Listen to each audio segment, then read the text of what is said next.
ನಾವು ಹತ್ತಿರದಲ್ಲಿ ವಿಷಯವಾಗಿ ಈ ಚಕ್ರ ಹೆಸರನ್ನ ಇದರ ಬಗ್ಗೆ ವಿಷಯನ ತಿಳ್ಕೊತಾ ಹೋಗೋಣ. ಅದಕ್ಕಿಂತ ಮುಖ್ಯವಾಗಿ ಒಂದು ಸಿಕ್ಕದಾದ ಚಟುವಟಿಕೆ ಮಾಡೋಣ.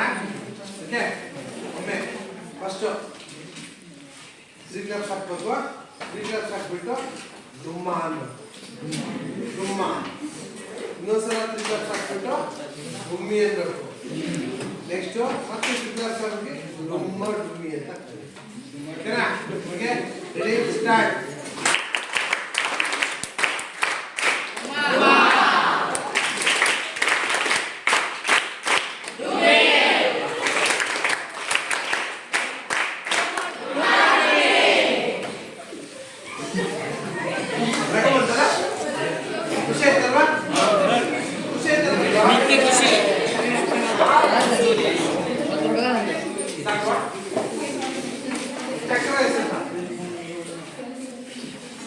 ಗೊತ್ತಿದೆ ಇದ್ರ ಬಗ್ಗೆ ಚಕ್ರ ಹೆಸರದ ಬಗ್ಗೆ ನಿಮ್ಮ ಕಲ್ಪನೆ ಏನು? ಚಕ್ರ ಹೆಸರದ ಬಗ್ಗೆ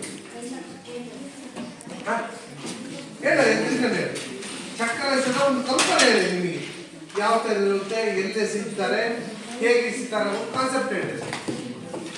ಹೇಳಿ, ಏನ್ ಗೊತ್ತಿರುತ್ತೆ ಹೇಳು. ಹೇಳ್ಬೋದು, ನಿಮ್ಗೆ ಗೊತ್ತಿರೋದು ಹೇಳಿರುತ್ತೆ ಇದೆ. ಹಾಗಾದ್ರೆ ಎಷ್ಟಿಲ್ವ ನೀವು ಯಾರು? ಎಷ್ಟಿದ್ದೀರ? ಮತ್ತೆ ಎಷ್ಟಿದ್ದೀರ ಅನ್ನೋದ್ಮೇಲೆ ಹೇಳಕ್ಕೆ ಏನಾಗಿದೆ? ಅಟ್ಲೀಸ್ಟ್ ನೋಡಿದ್ರ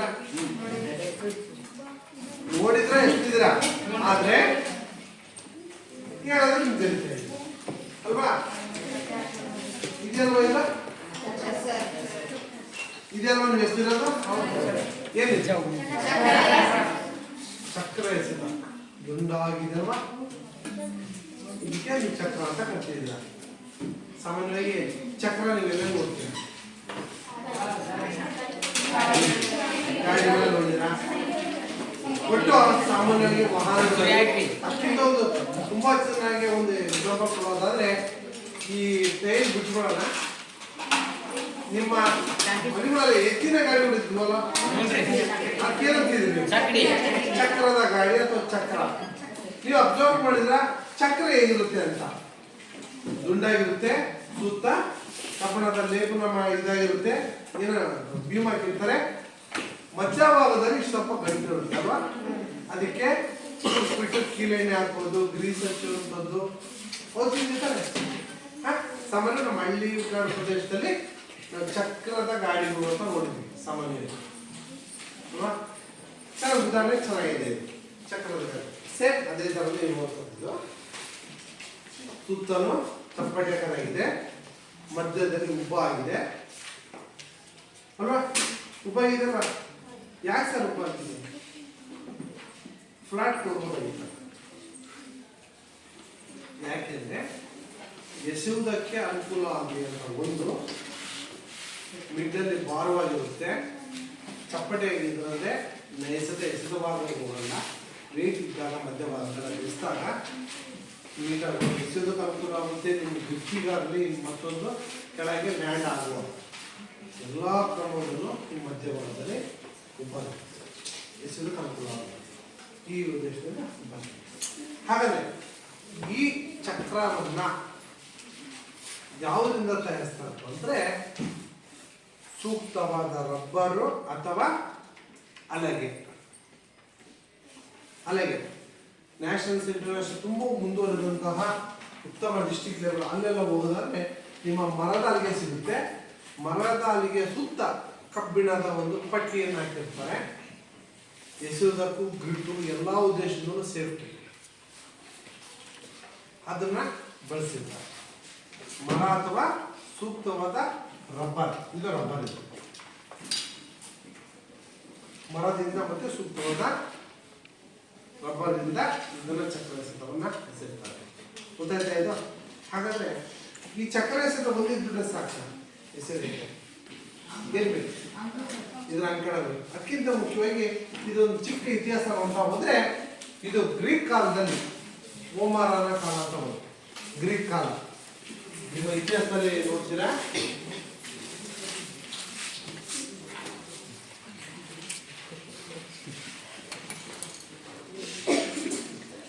ಕ್ರಿಸ್ತಶಕ 9ನೇ ಶತಮಾನ.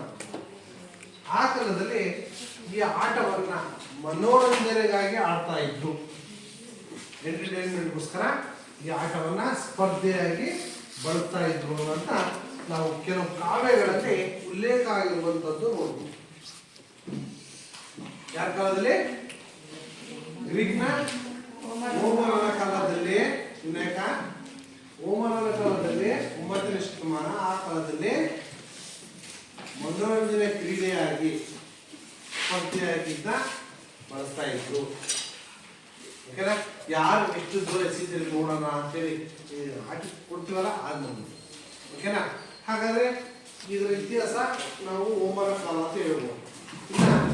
ಇದರ ಒಂದು ನೋಡಿದ್ರೆ ಚಕ್ರ ಎಸೆತ ಹೇಗಿರುತ್ತೆ ಅಂತ, ಮರದ ಮತ್ತು ರಬ್ಬರಿನಿಂದ ತಯಾರಿಸಿದಂತಹ ಒಂದು ಸೂಕ್ತವಾದ ವಸ್ತು ಚಕ್ರ ಎಸೆತ ಇದೆ. ಹಾಗಾದ್ರೆ ಚಕ್ರ ಎಸೆತಕ್ಕೆ ಬೇಕಾದಂತಹ ಒಂದು ಅಂಕಣ ಬೇಕು, ಸೆಕ್ಟಾರ್ ಬೇಕು. ಸಾಮಾನ್ಯವಾಗಿ ನಾವು ಏನು ಮಾಡ್ತೀವಿ ಅಂತಂದ್ರೆ ಸುಮ್ಮನೆ ನಿಂತತ್ರ ಒಂದು ಸರ್ಕಲ್ ಹಾಕಂತೀವಿ ಅಥವಾ ಒಂದು ಗೆರೆ ಹಾಕಂತೀವಿ, ಎಸಿತೀವಿ. ಅಂದ್ರೆ ಸ್ಪರ್ಧೆ ಅಂತ ಆದಾಗ ನಮಗೆ ತನ್ನದೇ ಆದಂತಹ ಒಂದು ಸೆಕ್ಟರ್ ಅಂತ ಕರಿತೀವಿ. ಅಂಕಣ ಬೇಕೇ ಬೇಕು. ಆ ಅಂಕಣ ಹೆಂಗಿರುತ್ತೆ ಅಂತಂದ್ರೆ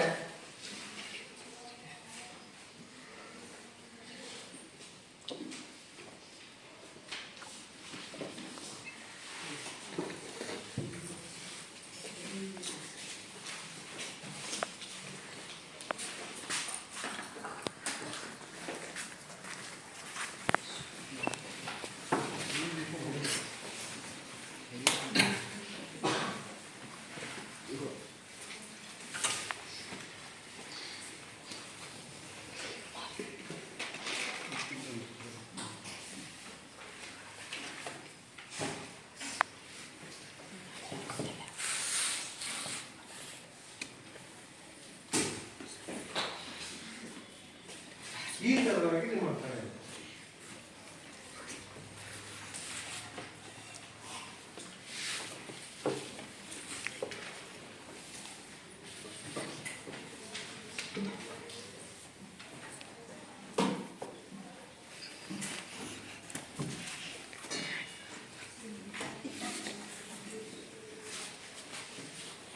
ಈ ತರವಾಗಿ ನೀವು ಮಾಡ್ಕೊಂಡು ಇರುತ್ತೆ. ಇದರ ವ್ಯಾಸ ಬಂದ್ಬಿಟ್ಟು ನಿಮ್ಮ ಗಣಿತದಲ್ಲಿ ವ್ಯಾಸ ಬರಲ್ಲ. ಇದೇನಂತ ಮಾಡ್ತಾರೆ ಉತ್ತಮ ಅರ್ಥ ಮಾಡಿದ್ರೆ ವ್ಯಾಸದಲ್ಲಿ ಮಾಡ್ತಾರಲ್ಲ, ಇದರ ವ್ಯಾಸ ಅಂದ್ರೆ ಒಂದು ದಾರ ಅಥವಾ ಕಂಟು ಸುತ್ತ ಬಿಟ್ಟಾಗ ಅಲ್ಲೇ ಮಾಡ್ತಾರೆ. ಇದರ ವ್ಯಾಸ ಬಂದ್ಬಿಟ್ಟು 2.50 ಮೀಟರ್ ವ್ಯಾಸ ಇರುತ್ತೆ. ಇದರ ತ್ರಿಜ್ಯ ಅಂತಂದ್ರೆ ಈ ಬಿಂದುವಿನ ಮಧ್ಯ ಬಿಂದುವಿನಿಂದ ಒಂದು ಭಾಗ. ಇದರ ಅರ್ಧ ಅಂದ್ರೆ ಎಷ್ಟು?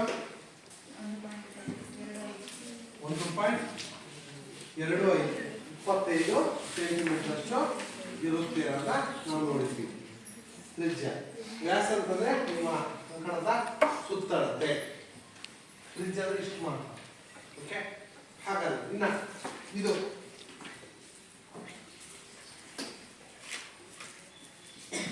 ಎಪ್ಪತ್ತೈದು ಸೆಂಟಿಮೀಟರ್ನ ಗೆರೆಗಳು. ಹೆಚ್ಚುವರಿ ಗೆರೆ ಅಂತಕ್ಕಂಥವು ಬದಿಯ ಗೆರೆಗಳು ಅಂತ ಕರಿತೀವಿ ನಾವೀಗ.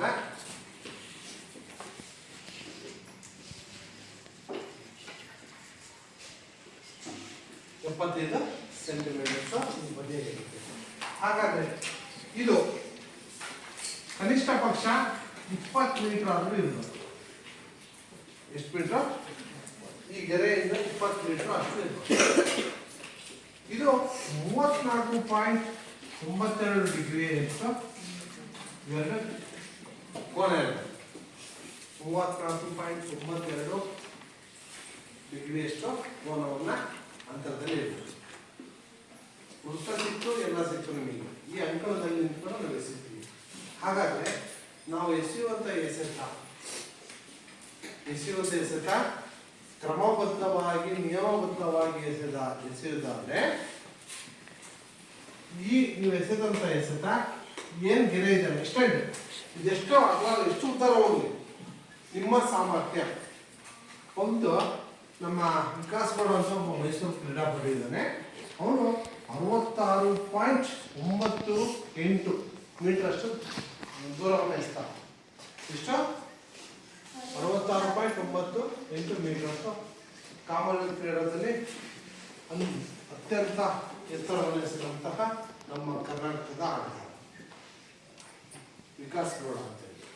ಇವರು ಎಕ್ಸಾಂಪಲ್ ನಾವು ಬರೀ 20 ಮೀಟರ್ ಮಾತ್ರ ಎಕ್ಸ್ಟೆಂಡ್ ಆಗಿದೆ ಸರ್. ನೀವು 66.98 ಅಂತಂದ್ರೆ ಎಷ್ಟಾಯ್ತು ಸರ್? ಹೆಚ್ಚು ಕಡಿಮೆ 67 ಮೀಟರ್ ಅಂದರೆ ಇದು ಎಕ್ಸ್ಟೆಂಡ್ ಆಗ್ತಾ ಹೋಗುತ್ತೆ. ಅರ್ಥಾಯ್ತಾ?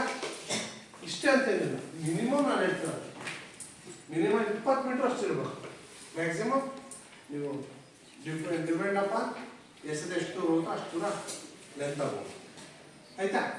ಈಗ ಚಕ್ರ ಎಸೆತ ನೋಡಿದ್ರೆ ಸೆಕ್ಟರ್ ರೆಡಿ ಇದೆ, ಅಂಕಣ ರೆಡಿ ಇದೆ. ಆಮೇಲೆ ಈಗ ಪ್ರತಿಯೊಂದು ಗೆರೆ 5 ಸೆಂಟಿಮೀಟರ್ ದಪ್ಪ ಇರುತ್ತೆ. ಆಮೇಲೆ ಇಲ್ಲಿ ಟೇಕ್ ಆಫ್ ಬೋರ್ಡ್ ಅನ್ನು ಹಾಕಿರ್ತೀವಿ.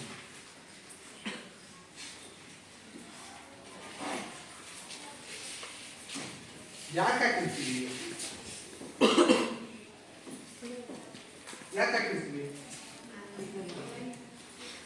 ನ್ಯಾಷನಲ್ ಅಂತಾರಾಷ್ಟ್ರೀಯ ಅಥವಾ ರಾಷ್ಟ್ರೀಯ ಅಂತಾರಾಷ್ಟ್ರೀಯ ಇದರಲ್ಲಿ ಕರೆಂಟಿಂದ ಹಾಕಿರ್ತೀವಿ. ನಾವು ಅದನ್ನ ಒಂದು ಮರದಾಳಿಗೆಯನ್ನು ಹಾಕಿರ್ತೀವಿ. ಟೇಕ್ ಆಫ್ ಬೋರ್ಡ್ ಅಂತ ಕರಿತೀವಿ ನಾವು. ಈ ಟೇಕ್ ಆಫ್ ಬೋರ್ಡ್ ಅನ್ನ ಗೆರೆಯನ್ನ ಈ ಎಂಡಿಂಗ್ ಅಲ್ಲಿ ಹಾಕಿರ್ತೀವಿ ನಾವು. ಈ ಎಂಡಿಂಗ್ ಅಲ್ಲಿ ಇರೋದ್ರಿಂದ ನಾವು ಈ ಬೋರ್ಡ್ ಅನ್ನ ಟಚ್ ಮಾಡುವಾಗಿಲ್ಲ. ಎಸೆಯುವಾಗ ಎಸೆಯುವಾಗ ನಾವು ಟಚ್ ಮಾಡೋದಿಲ್ಲ. ಹಾಗಾದ್ರೆ ಈಗ ಒಂದನೇದಾಗಿ ಈ ಒಂದು ಅಂಕಣ ಸಿಕ್ತು ನಿಮಗೆ, ಏನೋ ಏನು ಸಿಕ್ತಿದೋ ಚಕ್ರ ಸಿಕ್ತು. ಅದಕ್ಕಿಂತ ಮುಖ್ಯವಾಗಿ ಇದರ ಒಂದು ತೂಕ ಹೇಳ್ಬಿಡ್ತೀನಿ. ಪುರುಷರಿಗೆ 2 kg ಇರುತ್ತೆ. ಎಷ್ಟು? ಪುರುಷರಿಗೆ 2 kg, ಮಹಿಳೆಯರಿಗೆ 1.5 ಅಂದರೆ 1.5 kg ಅಷ್ಟು ತೂಕ. 2 kg ಪುರುಷರಿಗೆ, 1.5 kg ಯಾರಿಗೆ? ಮಹಿಳೆಯರಿಗೆ ಇರುತ್ತೆ. ಇನ್ನು ಕಿರಿಯ ಪುರುಷರು ಅಂದ್ರೆ ನಿಮ್ಗಳಿಗೆ 1.75 1.25 kg ಇರುತ್ತೆ. ಇವರಿಗೆ 1 kg ಓಕೆನಾ? 1.25 1.5 kg ಇರುತ್ತೆ. ಅದಕ್ಕೆ ಪುರುಷರಿಗೆ 2 kg, ಮಹಿಳೆಯರಿಗೆ 1.5 kg ಇರುತ್ತೆ. ಹೌದಾ? ಇಷ್ಟು ಸಿಕ್ತು, ಅಂಕಣ ಸಿಕ್ಕಿದೆ. ಆದರೆ ಸೆಕ್ಟರ್ ನಿಂತ್ಕೊಳ್ಬೇಕು, ಬಂದ್ವಿ. ನಾವೇನ್ ಮಾಡ್ತೀವಪ್ಪ ಅಂದ್ರೆ ನಿಮಗೆ ಕಾಮನ್ ಆಗಿ ಒಂದು ಸ್ಪರ್ಧೆ 20 ಜನ ಇದ್ದಾರೆ ಅಂತ ತಿಳ್ಕೊಳ್ಳೋಣ. ಆ 20 ಜನಕ್ಕೆ ಒಂದು ನಂಬರ್ ಕೊಟ್ಟಿರ್ತೀವಿ. ಚೆಸ್ಟ್ ನಂಬರ್ ಇರುತ್ತೆ. ಚೆಸ್ಟ್ ನಂಬರ್ ಇದ್ದಾಗ ಅವನಿಗೆ ಕರಿತೀವಿ. ಫಸ್ಟ್ ನಂಬರ್ ಉಮೇಶ ಅಂತೇಳಿ. ಉಮೇಶ ನಾನು ಕರೆದ 3 ನಿಮಿಷದೊಳಗೆ ಅವನು ಅಂಕಣಕ್ಕೆ ಬಂದು ರೆಡಿಯಾಗಿ ನಿಂತಿರ್ತಾನೆ. ಫಸ್ಟಿಗೆ ಬಂದು ಅವ್ನು ಕಾಲ್ ಮಾಡ್ತೀವಿ, 3 ಕರೆ ಕೊಡ್ತೀವಿ. 3 ಕರೆ ಮುಗಿಯೋದ್ರೊಳಗೆ ಅವನು ಬಂದು ತನ್ನ ಸೆಕ್ಟರ್ ಅಂಕಣದಲ್ಲಿ ನಿಲ್ಲಬೇಕು. ಜೊತೆಗೆ ಇದನ್ನ ತಗೊಂಡು ರೆಡಿಯಾಗಿರ್ಬೇಕು. ಇವನು ತನ್ನ ಎಲ್ಲ ಕೌಶಲ್ಯಗಳನ್ನು ಏನು ಯಾವ ರೀತಿ ಕೌಶಲ್ಯ ಕಲಿತಿದ್ರು ಆ ಬೇಸ್ ಮೇಲೆ ಇವನು ಪ್ರಯತ್ನದೊಂದಿಗೆ ಫಸ್ಟು ಎಸೀತಾನೆ. ಅರ್ಥಾಯ್ತಾ? ಎಸೀತಾನೆ. ಎಷ್ಟು ಕರೆ ಕೊಡ್ತೀವಿ? 3 ಕರೆ. ಒಂದು ಉಮೇಶ ಒಂದು ನಾವೇ ಮಾಡ್ತಿದ್ರೆ ನಮ್ಮ ಹಳ್ಳಿ ಮಾಡ್ತಾರೆ, ಅವನಿಗೆ ಬಂದಿರೋ ಹೋಗಲಿ ಕರ್ಕೊಂಬ ಅಲ್ಲಿದ್ದು ಅವ್ನು ಬರೋ ತನಕ ವೆಯ್ಟ್ ಮಾಡ್ತಾ ಇರ್ತೀವಿ. ಆದರೆ ಜಿಲ್ಲಾ ಹಂತ, ರಾಜ್ಯ ಮಟ್ಟ, ಅಂತಾರಾಷ್ಟ್ರೀಯ ಮಟ್ಟದಾಗ ಇಲ್ಲ. ನಂಬರ್ 1 ಚೆಸ್ಟ್ ನಂಬರ್ ಕೂಗ್ತೀವಿ. ಒಮ್ಮೆ ಅವನು ಎಲ್ಲೆಲ್ಲ ಅಲರ್ಟ್ ಆಗ್ತಾರೆ. ನೆಕ್ಸ್ಟ್ ಕೆಲವು ಮಿನಿಟ್ ಗ್ಯಾಪ್ ನಂತರ 2ನೇ ಕರೆ ಕೊಡ್ತೀವಿ. ನೆಕ್ಸ್ಟ್ 3ನೇ ಕರೆ ಕೊಡೋದ್ರೊಳಗೆ ಇವನು ಅಕ್ಕಂದಲ್ಲಿ ಇರ್ತಾನೆ, ಇರಬೇಕು. ಇಲ್ಲ ಅಂತಂದ್ರೆ ಇವ್ನು ಬಂದಿಲ್ಲ ಅಂತ ಹೇಳ್ಬಿಟ್ಟು ಇವನ್ನ ಹೊರಕುಳಿಸ್ತಾನೆ. ನಾವು ರೂಮಲ್ಲಿ ಕೂತ್ಕೊಂಡು ಮೊಬೈಲ್ ಹೇಳ್ಕೊಂಡು ಕೂತ್ಕೊಂಡಿದ್ವಿ ಸರ್, ನನಗೆ ಕೇಳಿಸ್ಲಿಲ್ಲ, ಅಥವಾ ನಾನು ಎಸೆ ಹೋಗೋ ಟೈಮಲ್ಲಿ ನನಗೆ ಹೊಟ್ಟೆ ಸರಿ ಇಲ್ಲ, ಯಾವುದೂ ಕೇಳಿಲ್ಲ.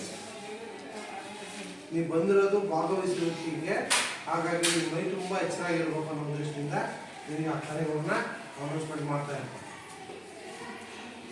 ಓಕೆನಾ? ನೀವು ಬಂದಿದ್ದೀರೋ ಅಕ್ಕಂದಲ್ಲಿ ನೀವು ಕರೆದಾಗ ನಿಂತ್ಕೊಳ್ಬೇಕು.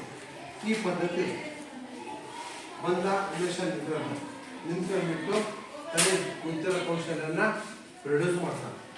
ಈಗ ಎಸೆಯೋದಂದರೆ ಉದಾಹರಣೆ ನಾನು ಈ ಭಾಗಕ್ಕೆ ಎಸೆಸಿದ್ದೇನೆಂದರೆ ನೀವು ಒಂದು ಮೆಥಡ್ ಇದೆ, ಆ ಮೆಥಡಲ್ಲಿ ನೋಡಿ ನೀವು ನಿಂತ್ಕೊಂಡು ತಿರುಗಿಸಿ ಎಸಿದ್ವಿ, ಸುತ್ತ ಕಂಡು ಎಸಿದ್ವಿ.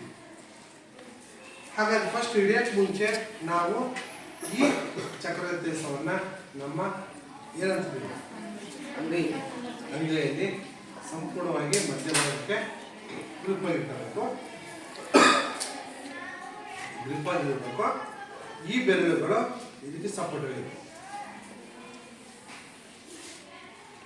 ಅರ್ಥ ಓಮು ಈ ಬೆರಳುಗಳು ಸಪೋರ್ಟ್ ಆಗಿ 5 ಬೆರಳು ಇಟ್ಕೊಂಡು ಇದಕ್ಕೆ ನಮ್ಮ ಅಂಗೈಗೆ ಸ್ವಲ್ಪ ಗ್ರಿಪ್ಪಿಗೆ ಅನುಕೂಲ ಆಗೋಂಗೆ ಇಟ್ಕೋಬೇಕು. ಅದು ಹಿಂಗೆ ಇಟ್ಕೊಳ್ಳೋಂಗಿಲ್ಲ, ಈ ಥರ ಇಟ್ಕೊಂಡ್ರೆ ನಿಮ್ಗೆ ಮುಂದಕ್ಕೆ ಹೋಗಲ್ಲ. ಹಾಗಾಗಿ ಬೆರಳುಗಳ ಸಹಾಯದಿಂದ ಇದನ್ನ ಗ್ರಿಪ್ ಮಾಡಬೇಕು. ಗ್ರಿಪ್ ಮಾಡ್ಕೊಂಡ್ಬಿಟ್ಟು ನಿಂತ್ಕೊಂಡು ನಿಮ್ಗೆ ಎಷ್ಟು ಫೋರ್ಸ್ ಆಗಿ ಹೋಗ್ಬೇಕು ಅಂತಂದ್ರೆ ನಾವು ಉಸಿರಿನೊಂದಿಗೆ ನಮ್ಮ ಉಸಿರಿನೊಂದಿಗೆ ಇದರ ವೇಗ ಜಾಸ್ತಿ ಆಗುತ್ತೆ. ಸುಮ್ಮನೆ ನಿಂತ್ಕೊಂಡು ಹೆಸರೇ ಬರಲ್ಲ. ಇದು ನಮ್ಮ ದೇಹದಲ್ಲಿರುವಂಥ ಉಸಿರಿನ ಜೊತೆಗೆ ಇದರ ವೇಗವನ್ನು ಹೆಚ್ಚಿಸಿ ಉಸಿರನ್ನು ಚೆನ್ನಾಗಿ ತುಂಬಿಸ್ಕೊಬೇಕು. ಎಸೆಯುವಾಗ ಉಸಿರಿನ ಜೊತೆಗೆ ಎಸೆಯೋ ಟೈಮಲ್ಲಿ ಉಸಿರನ್ನ ಹೊರ ಹಾಕ್ಬೇಕು. ಅವಾಗ ಏನಾಗುತ್ತೆ, ಫೋರ್ಸ್ ಆಗಿ ಹೋಗ್ಬೇಕು ಬಾಲ ಚಕ್ರ ಎಸೆ. ಓಕೆನಾ? ಹೀಗೆ ನಾವು ಎಸಿಬೇಕಾಗುತ್ತೆ. ಈ ಎಸೆದಂತಹ ಎಸೆತ ಏನಾಗುತ್ತೆ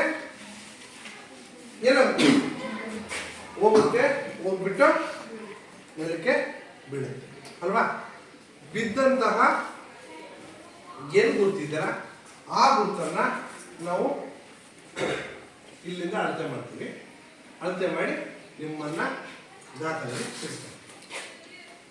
ಹಾಗಾದ್ರೆ ನೀವು ಎಸೆದಂತ ಎಸೆತ ಇಲ್ಲಿಂದ ಎಸ್ತ್ರಿ 2 ತಪ್ಪಾಗೋ ಚಾನ್ಸಸ್ ಇರುತ್ತೆ, 2, 3 ಸುಮಾರು ತಪ್ಪಾಗುತ್ತೆ. ಫಸ್ಟ್ ಹೇಳ್ಬಿಡ್ತೀವಿ. ನೀವು ಬಂದು ಎಲ್ಲಿಂದ ಬರ್ತೀರಾ? ಹಾಗಾದ್ರೆ ಎಂಟ್ರೆನ್ಸು ಎಲ್ಲಿಂದ ಬರ್ತೀರಾ? ಈ ಭಾಗದಿಂದ ಹೋಗಿ ಸರ್ ನಾನು ಎಲ್ಲೋ ಇಲ್ಲಿದ್ದೀನಿ ಅಂತ ಹೇಳ್ಬಿಟ್ಟು ಹಿಂಗೆ ಅಡ್ಡ ಬರೋಂಗಿಲ್ಲ. ಇಲ್ಲೆಲ್ಲ ಮುಂದೆ ಬರೋಂಗಿಲ್ಲ. ಈ ಚಕ್ರದ ಹಿಂಭಾಗದ ಏನು ನಿಮ್ಮ ಬದಿಯ ಗೆರೆಗಳಿದಾವಲ್ಲ, ಆ ಬದಿಯ ಗೆರೆ ಹಿಂಭಾಗದಿಂದ ನೀವು ಎಂಟ್ರಿ ಆಗ್ತೀವಿ. ಮೊದಲ ನಿಯಮ. ಓಕೆನಾ?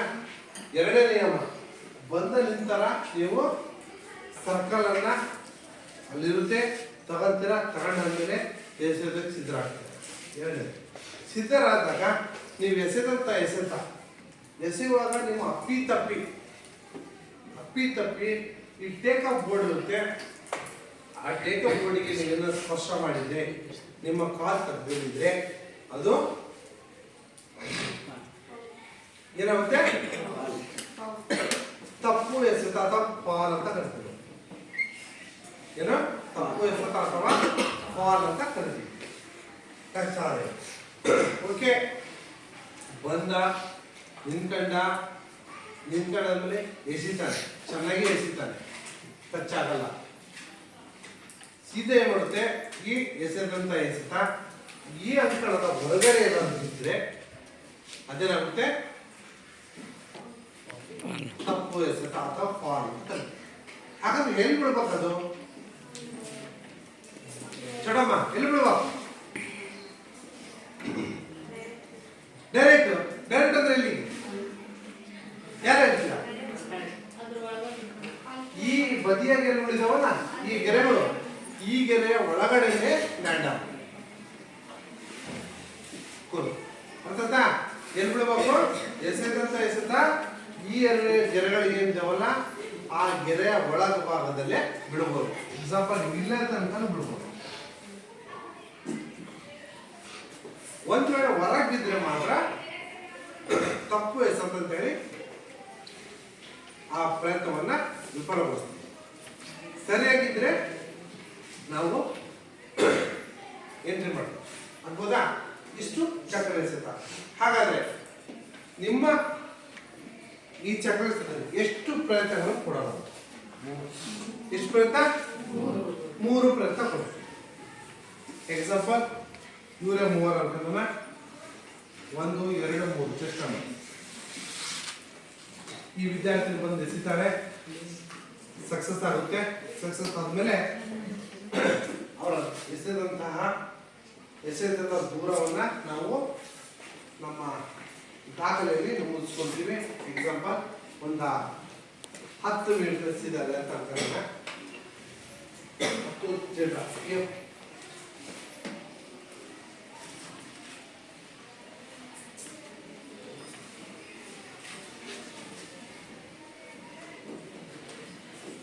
ಎಸೆದಂತ ಅನ್ಕೊಂಡ್ರೆ ನೆಕ್ಸ್ಟ್ G% ಬರುತ್ತೆ. ಇವರು ಎಸಿತಾರೆ, ಬರೋದ್ ಕಟ್ಟ ಕೊಡ್ತಾರೆ. ಬಂದಾದ್ಮೇಲೆ ಟೇಕ್ ಅ ಬೋರ್ಡ್ ಟಚ್ ಆಗ ಏನಂತ ಬರ್ತೀವಿ.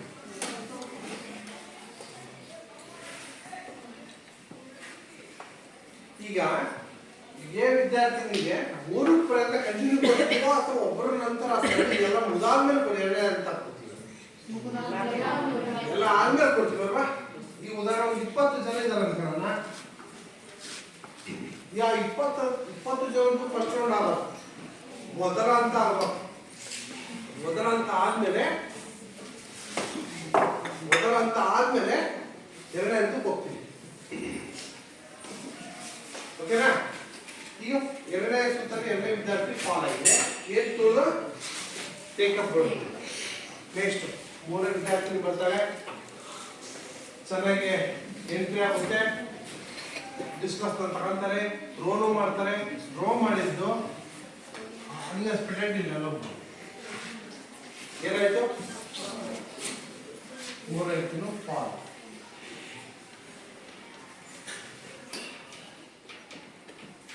ಓಕೆ, ಇನ್ನು ಎಕ್ಸ್ಟೆಂಡ್ ಮಾಡ್ಬೋದು. ನಾನು ಸದ್ಯಕ್ಕೆ ಮೂರೇ ಒಂದು ಉದಾಹರಣೆ ಕೊಡ್ತೀನಿ.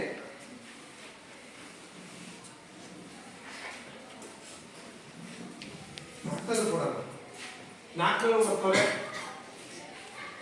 ಬರ್ತಿದ್ದಂಗೆ ಇವ್ರು ಏನ್ ಮಾಡ್ತಾರೆ ಅಂತಂದ್ರೆ ಅವಸರ, ಎಲ್ಲೋ ಕುಂತಿರ್ತಾರೆ, ಅನೌನ್ಸ್ಮೆಂಟ್ ಆಗುತ್ತೆ, ಬೇಗ ಬಾ ಹೊಗೆ ಸೊಪ್ಪು ಅಂತಂತಾರೆ. ಹೊಗೆ ಸೊಪ್ಪು ಎಲ್ಲೋ ಕುಂತಿರ್ತಾರೆ, ಹೊಗೆ ಸೊಪ್ಪು ಅಂತ ಬೇಗ ಮಾಡ್ತಾರೆ. ಇಲ್ಲಿಂದ ಎಲ್ಲ ಹೋಗ್ತಿರ್ತಾರೆ. ಅವಾಗೇನ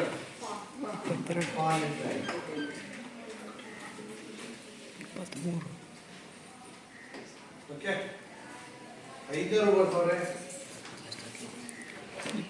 ಬರ್ತಾರೆ 1 ಗೊತ್ತಿರೋಲ್ಲ, ಅನ್ಎಕ್ಸ್ಪೆಕ್ಟೆಡ್ ತಿಳ್ಕೊಂಡಿದ್ರು ಅನ್ಎಕ್ಸ್ಪೆಕ್ಟೆಡ್ ಮಾಡ್ಬಿಟ್ಟಿರ್ತಾರೆ. ಇಲ್ಲಿ ಅಲ್ಲಿಂದ ಬರ್ತಾರೆ.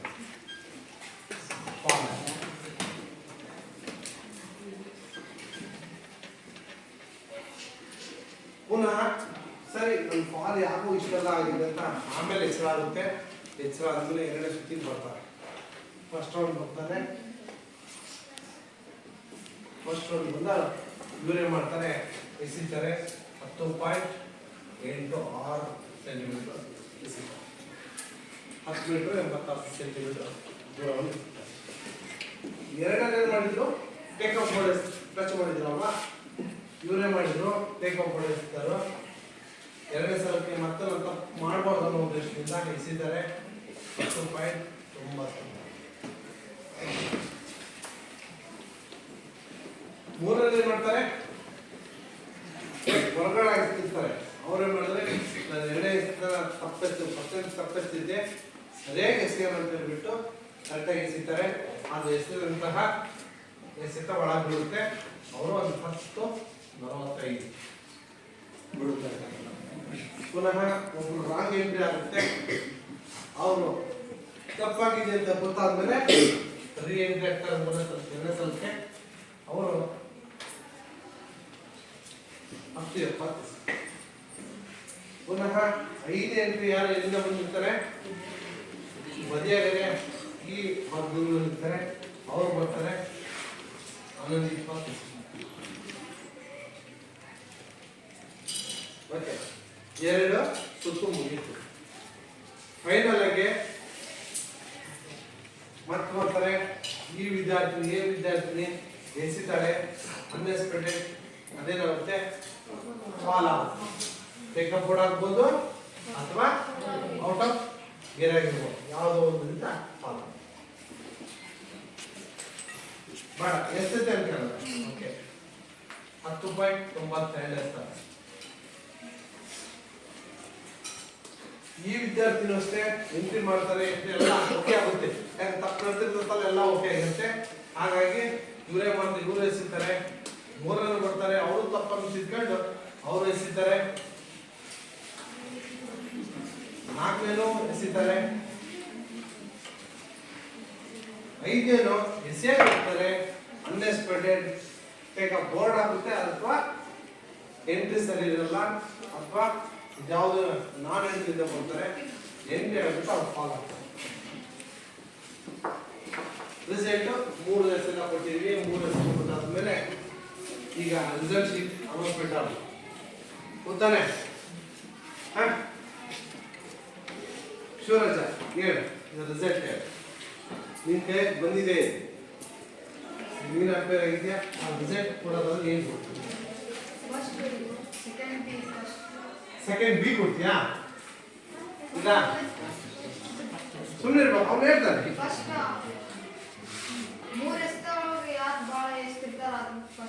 3 ಹೆಸರಲ್ಲಿ ನಿನ್ ಪ್ರಕಾರ ಎರಡನೇದಾ? ಶಿವರಾಜಿನ ಪ್ರಕಾರ ಎರಡನೇರು ಫಸ್ಟ್ ಅಂತ ಹೇಳ್ತಿದ್ಯಾ? ಹಾ, ನೆಕ್ಸ್ಟ್ ಯಾವ ಬೇಸ್ ಮೇಲೆ ಇರ್ತಿದ್ಯಾ? 10.94 ಹೋಗಿದೆ ಅಂತಲ್ಲ. ಹಾ, ಮತ್ತೆ ನಿಮ್ಮಿಂದ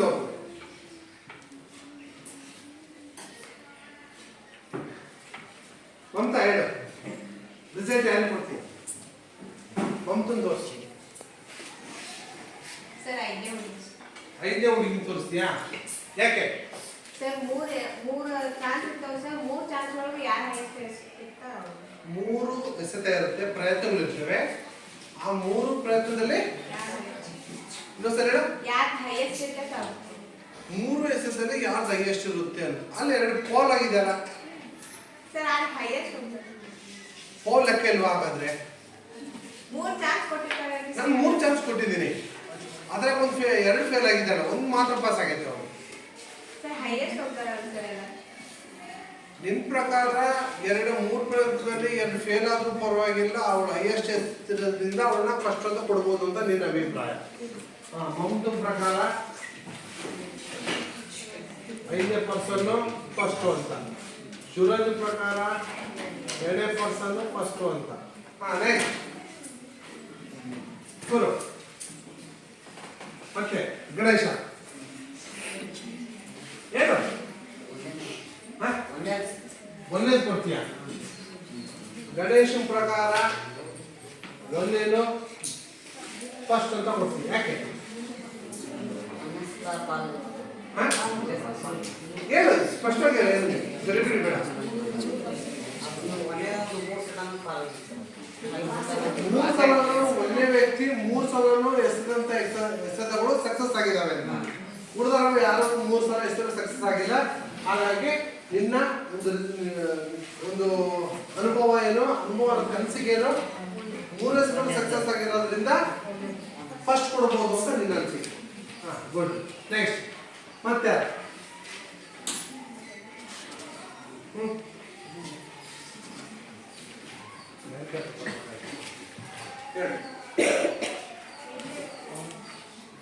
ಗಣೇಶನ ನಿನ್ ಪ್ರಕಾರ 5.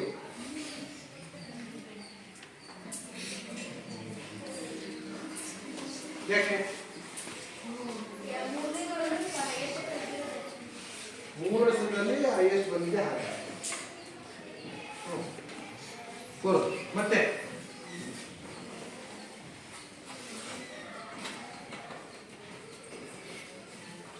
ಕ್ಲಾರಿಫೈ ಕೊಡ್ಬೋದಾ?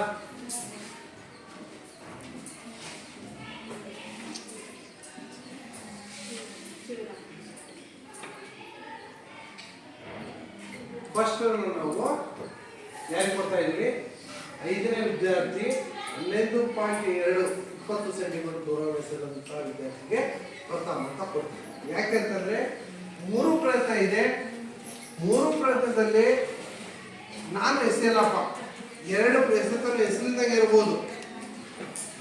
ಇದು ಫಾಲ್ ಅಂತ ಕೊಟ್ಟಿದ್ರಲ್ವಾ, ಈಗ ಇನ್ನೊಂದು ಚಿಕ್ಕದಾಗಿ ಚೇಂಜ್ ಮಾಡ್ತೀನಿ. ನಾನು ಎಸೆಯಲ್ಲ, ಯಾರು ಉಮೇಶ ಬಾರೋ ಬರಲ್ಲ. ಒಂದೇ ಸುತ್ತು ಮುಗೀತು. ಎರಡನೇ ಸುತ್ತಿಗೆ ಉಮೇಶ ಬಾರೋ ಬರಲ್ಲ. ಮೂರನೇ ಸುತ್ತಿಗೆ ನಾನು ಬರ್ತೀನಿ ಸರ್ ಅಂತಾನೆ. ಅವನು ಬಂದ್ಬಿಟ್ಟು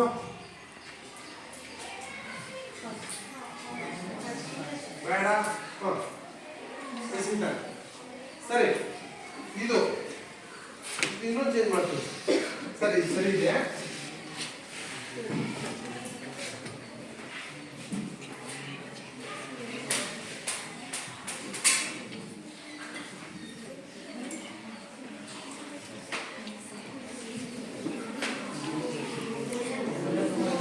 ಫಸ್ಟ್ ಎಸ್ತಿದ್ದೇನೆ, ಯಾರು ಬಸವರಾಜ್ ಎಸ್ತಿದ್ದಾನೆ. ಎರಡೇ ಎಸಕ್ಕೆ ನಾನು ಬರಲ್ಲ ಸರ್. ನನ್ನಷ್ಟು ದೂರ ಯಾರು ಎಸೆಯಲ್ಲ, ನನಗೆ ಗೊತ್ತಿದೆ. ನಾನು 2 ಮತ್ತು 3 ಪ್ರಯತ್ನವನ್ನು ನಾನು ಎಸೆಯಲ್ಲ ಅಂತ ಅರ್ಥ. ಏನ್ ಮಾಡ್ತೀರಾ? ಓಕೆ, ಇವ್ರು 3 ಓಕೆ ಪಟ್ಟ ಓಕೆ. ಫಾಲ್ ಆಗಿದ್ದು, ಬೇರೆ ಬೇರೆ ನಮ್ಗೆ ಫಾಲ್ ಆಗಿದ್ದಾವೆ, ಎಲ್ಲ ಓಕೆ ಆಯಿತು. ಅದ್ರಾಗೆ ಬಸವರಾಜ ಮಾತ್ರ ನಾನು ಒಂದ್ಸಲ ಎಸ್ತೀನಿ ಸರ್, ನನ್ನ ನಂಬಿಕೆ ಇದೆ, ನನ್ನಿಂದಲೂ ದೂರ ಯಾರು ಎಸೆಯಲ್ಲ. ನಾನು 2, 3 ಎಸೆಯಕ್ಕೆ ಅವ್ರಿಗೆ ಆಗ್ತಾ ಇಲ್ಲ, ನಾನು ಎಸೆಯಲ್ಲ, ಬೇಡ ಸರಿತಾನೆ, ಭಾಗವಹಿಸಲ್ಲ. ನಂತರ 4ನೇ ವಿದ್ಯಾರ್ಥಿನಿ 2 ಸಲ ಕರೆದ್ರೆ ಬರಲ್ಲ, 3ನೇ ಸಲ ಬಂದ್ಬಿಟ್ಟು ಇಷ್ಟು ಎಸಿತಾನೆ. ಇಲ್ಲಿ ಫಾಲ್ ಆಗಿ ಮಮತಾ 11.2 ಎಸ್ತಾನೆ. ಈ ವ್ಯತ್ಯಾಸಗಳು ನೀವು ನೋಡಿದ್ರ ನೋಡಿ. ಅವನು ಬರದೇ ಇರ್ಬೋದು ಅಥವಾ ಲೇಟಾಗಿ ಬರ್ಬೋದು. ಲೇಟ್ ಅಂದರೆ 2 ಸುತ್ತು ಮುಗಿದಾದ 3ನೇ ಸುತ್ತಿಗೆ ಬರ್ಬೋದು ಒಂದು, ಅಥವಾ ನಾನು ಒಂದ್ಸಲ ಎಸ್ತಿದ್ದೀನಿ ಸರ್ ಇನ್ನೆರಡು ಎಸೆಯಲ್ಲ ಅನ್ಬೋದು. ಅಥವಾ ಎಷ್ಟೇ 2 ಸಲ ಫಾಲ್ ಆದ್ರೂ ಅಥವಾ ಒಂದ್ಸಲ ಎಸ್ಬಿಟ್ಟು 2 ಫಾಲ್ ಆದ್ರೂ ಅದು ಯಾವುದೂ ಲೆಕ್ಕ ಅಲ್ಲ. ಆ 3 ಪ್ರಯತ್ನದಲ್ಲಿ ಅತಿ ದೂರವನ್ನು ಕ್ರಮಿಸಿದಂತಹ ಎಸೆತ, ಅತಿ ದೂರವನ್ನು ಕ್ರಮಿಸಿದಂತಹ ಎಸೆತವನ್ನ ನಾವು ಪರಿಗಣನೆ ಮಾಡಿಬಿಟ್ಟು ಅವನಿಗೆ ಮೊದಲ ಸ್ಥಾನವನ್ನು ಕೊಡ್ತೀವಿ. ಹಾಗಾದ್ರೆ ನಿಮ್ಮ ಪ್ರಕಾರ ಯಾರು ಅಂತಾರೆ ನೋಡ್ತೀವಿ. ನಾನು ಹೇಳಿದ ಪ್ರಕಾರ ಅಂದ್ರೆ ಯಾರು 3 ಬರಲ್ಲ, ಯಾರಿದ್ದಾರೆ? ಬಸವರಾಜ್ ಬರ್ತಾರೆ. ಮೊದಲನೇದಾಗಿ ಬಸವರಾಜ್ ಬರ್ತಾರೆ. ಎರಡನೇದು 24, 2, 3 ಮಮತಾ 3. ಅರ್ಥ? ಇಲ್ಲಿ 3 ಸಲ ನಾನು ಸಕ್ಸಸ್ ಎಷ್ಟಿದ್ದೀನಿ ಸರ್, ಹಾಗಾಗಿ ನನಗೆ ಕೊಡ್ಬೇಕು ಇಲ್ಲ. ಯಾರು ದೂರವನ್ನ ಕ್ರಮಿಸುತ್ತೋ ಅದು ಮಾತ್ರ ನಿಂತ್ಕೊಂಡಾಗುತ್ತೆ. ನಾವು ಅಲ್ಲಿ ಹೆಸರು ಬರ್ತೀವಿ, ಪ್ರಥಮ ಹೆಸರು ಬರ್ತೀವಿ, ಯಾರು ಗಣೇಶ ಅಂತ ಬರ್ತೀವಿ. ದೂರ ವಿನೋದ ಎಷ್ಟು 11, 25 ಮೀಟರ್ ಅಂತ ಬರ್ತೀವಿ. ಮತ್ತೆ ಆ ವಿದ್ಯಾರ್ಥಿ ದಾಖಲೆ ಹೆಸರನ್ನು ಹೆಸರು ಬದಲಿರ್ತೀವಿ, ದೂರ ಹಾಕಿದ್ದೀವಿ, ಯಾವ ಶಾಲೆ, ಅವರ ದೇಹ, ಇಷ್ಟು ಎಂಟ್ರಿ ಬರ್ತದೆ. ಸೆಕೆಂಡ್ ಬದಲಿದ್ದೀವಿ, ಸೇಮ್ ಹೆಸರು, ದೂರ, ಅಡ್ರೆಸ್ ಸಹಿ. ಥರ್ಡ್ ಬದಲಿದ್ದೀವಿ, ಸೇಮ್ ಹೆಸರು, ದೂರ ಮತ್ತೆ ಶಾಲೆ ಅಥವಾ ಹೆಸರು ಕೆಳಗಡೆ. ಅಲ್ಲಿ ಅನ್ಸ್ಪೆಲ್ಲಿಂಗ್ ಮಾಡಿದಂತಹ ತೀರ್ಪುಗಾರರ ಸಹಿ ಇರುತ್ತೆ. ಯಾಕೆಂತಂದ್ರೆ ಆ ತೀರ್ಪುಗಾರರು ನಾವು ನೇಮಿಸಿದಂತಹ ತೀರ್ಪುಗಾರ ಅವರೇ ಇದ್ದಾರೋ ಅಥವಾ ಬೇರೆ ಯಾರ ರೆಡಿ ಮಾಡ್ಕೊಂಬಂದು ತಗೊಂಡು ಕೊಟ್ಟಿದ್ದಾರೋ. ಈಗ ನಾನು 3 ಯಾರೋ ಕೊಟ್ಟಿರ್ತೀವಿ, ತೀರ್ಪುಗಾರ ಅಂತ ಮಾಡಿರ್ತೀವಿ. ಅವ್ರು ರಿಜೆಕ್ಟ್ ಇಟ್ಟು ಅವ್ರು 3-4 ಜನ ಕೊಟ್ಟಿರ್ತೀವಿ. ಅವ್ರು ಕೆಳಗಡೆ ಸೇಮ್ ಮಾಡಿ ತಗೊಂಡು ಕೊಡ್ತಾರೆ. ಮಿಸ್ ಆಗಿ ಏನಾಗುತ್ತೆ, ನೀವು ಯಾರೋ ಒಬ್ರು ತಗೊಂಡು ಕೊಡ್ತಾರೆ ಸರ್ ನಾವು ಓದಿದ್ದು ಅಂತ. ನಮ್ಮ ಶಾಲೆಯ ವಿದ್ಯಾರ್ಥಿಗಳು ನೀವು ಫಸ್ಟ್ ಬಂದಿರೋದು ರಿಸಲ್ಟ್ ನಾವು ತಗೊಂಡ್ತೀವಿ. ನಾವು ಅರ್ಥ ಸಿಂಧು ಅಂತ ಹೇಳಿ ಹೊರ ಹಾಕಿ ನಾವು ಯಾರು ನೆನ್ಕೊಂಡ್ಬಿಟ್ಟಿರ್ತೀವಲ್ಲ ಅವರ ಒಂದು ಅವ್ರಿಗೆ ಗೊತ್ತಿರುತ್ತೆ ಯಾರು ವಿನ್ ಆಗಿದ್ದಾರೆ ಅನ್ನೋದನ್ನ. ಅವ್ರ ಸಹಿ ಇರುತ್ತೆ, ಆ ಸಹಿಯ ಪಟ್ಟಿಯನ್ನು ನಾವು ಪಡ್ತೀವಿ. ಅರ್ಥ? ಇಷ್ಟು ನಾವು ಚಕ್ರ ಹೆಸರಲ್ಲಿ ಬಳಸುವಂತಹ ಆಟದ ನಿಯಮ. ಅರ್ಥ? ಎಷ್ಟೇ ಪ್ರಯತ್ನ ಕೊಡ್ತೀವಿ? 3 ಪ್ರಯತ್ನ ಕೊಡ್ತೀವಿ. ಕಾಲದಲ್ಲಿತ್ತು? ಲಿಂಗ ಓಮನ ಕಾಲದಲ್ಲಿ. ಎಷ್ಟನೇ ಶತಮಾನ? ಇದರ ವ್ಯಾಸ